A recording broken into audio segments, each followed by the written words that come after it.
Thumbnail చూశారు కదండి. పగడాలు ఎక్కడి నుంచి వస్తాయో మీకు తెలుసా? అవి చెప్తున్నానండి.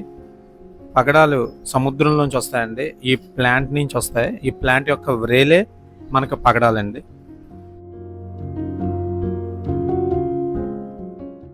హాయ్, నేను మీ శ్రీ రాణి జ్యువెలరీ నుంచి మాట్లాడుతున్నా అండి.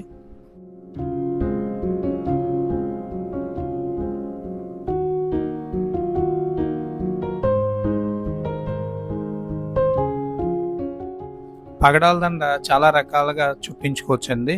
ఇది చాలా లైట్ వెయిట్లో చాలా హుందాతనంగా కనిపించేది. పగడాల దండ వచ్చేసరికి ఇదివరకు పగడం ఒకటి మువ్వ ఒకటి పెట్టుకునేవారు, లేదా లైన్గా పగడాలు పెట్టుకునేవారు, లేదా పగడం ఒకటి ముత్యం ఒకటి పెట్టుకునేవారు. అలా చాలా డిఫరెంట్ టైప్స్ ఆఫ్ డిజైన్స్ ఉంటాయండి. కస్టమర్ నన్ను అడిగారండి, కొద్ది లైట్ వెయిట్లో మనకి అవ్వాలని. దాని గురించని మేము 2 పగడాలు, ఒక చెక్కుడు గుండు పెట్టామండి. అంటే ఈసారి డిఫరెంట్ స్టైల్ క్రియేట్ చేద్దామని. అంటే ఒరిజినల్గా మువ్వ పెడతారు కదా, మువ్వ కన్నా స్ట్రాంగెస్ట్ ఉండదు చెక్కుడు మువ్వ ఉంటుంది.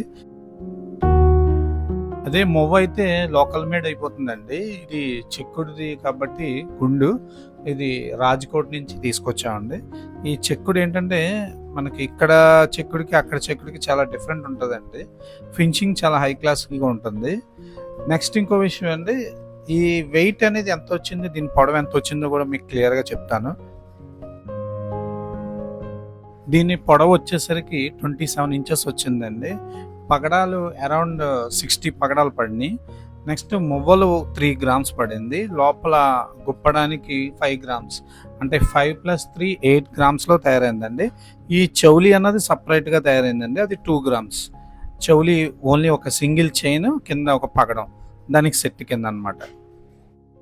ఇంత మంచి ఇన్ఫర్మేషన్ ఇచ్చినందుకు మా వీడియోకి మంచి లైక్ చేసి సపోర్ట్ చేయండి. మళ్ళీ ఇంకా మంచి వీడియోస్ పెడుతుంటాం.